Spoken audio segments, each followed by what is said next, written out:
I think what has changed, though, is how the information has been disseminated, how it's disseminated. It used to be a very sort of simple process. It's become much more complex now. The information sources are much more complex and broad. You know, with the advent of social media, you get access to every little bit of information, every little bit of rumor or gossip, everything. So there's a much greater flow of information, which makes the job a little more challenging than it used to be. And I think there's in terms of disseminating the information, you've got to be very flexible on how you do it. You've got to use Twitter. You've got to use your websites. You've got to try and access that market for information as broadly and as quickly as you can. But again, the fundamental skills of being able to cut through the crap and focus on what the kernel of information is in the middle of it all, I think that hasn't changed, and I don't see it ever changing. In fact, it's becoming more important as the flow of information increases. Yeah? I use Twitter. I call Twitter the wire service of the people. It's a great resource. For example, on this story, I've created a list of people that I follow for MH370 updates. It's a good guide. You obviously have to fact check everything that comes across. In fact, today we just saw an outlet that will remain unnamed said that the Prime Minister was going to come out and say that they had found the black boxes from MH370. And that set off a flurry of phone calls and emails to people trying to figure out if that was the case. Turns out it's probably not the case, but it gives you a good idea that one inaccurate tweet, can bounce around the world in seconds and get picked up and possibly misreported. So I use it as a great tool to kind of get a sense of what's going on and make sure we're not missing anything. Twitter is probably the main one that I use. You know, I think as journalism has moved more and more into a conversation, at the moment, Twitter and Facebook are the forums that seem to be pretty essential. And I think that there is a path that stories tend to follow. They start in the Twitterverse or on Facebook, and they start migrating into blogs, and they migrate from blogs into mainstream media.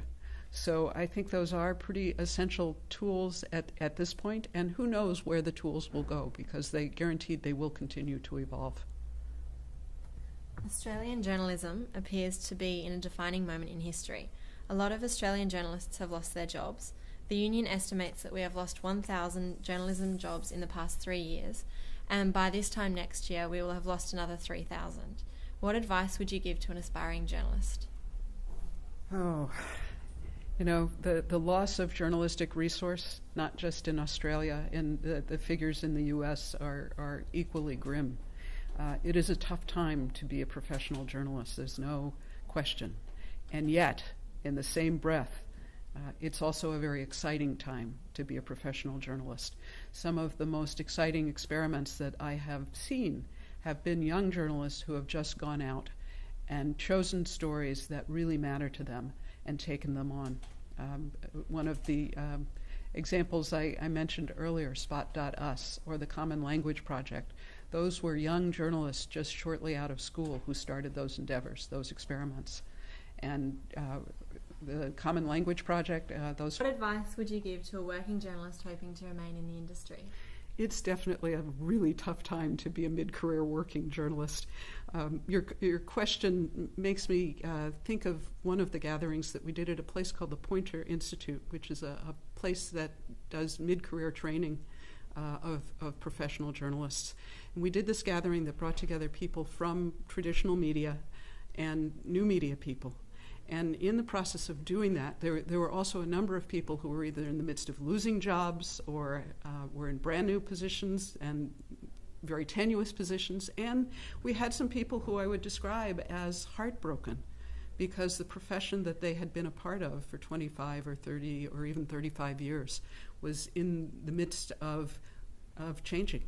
And I really found for myself a level of compassion that I hadn't experienced before, because what I got was that there was both a level at which these folks were heartbroken about the fear that the values that they held dear, that made their profession something they were proud of, were going away. And asking themselves the personal question of, is there a place for me in this new world? And what we found took place, because we create conditions for interactions around questions about envisioning the future of journalism, the interactions between the mostly younger people who are in the midst of inventing new journalism and these traditional journalists were able to spark new possibilities that none of them had thought of or could have thought of on their own, and that they came away, rather than discouraged, they came away with an affirmed sense that the values that they held dear still had a place in the new world. And what was changing were not those core principles, but the forms in which journalism was done. And interestingly enough, ironically enough, that those forms actually allow more transparency or more capacity for doing the kinds of things that journalism is intended to do.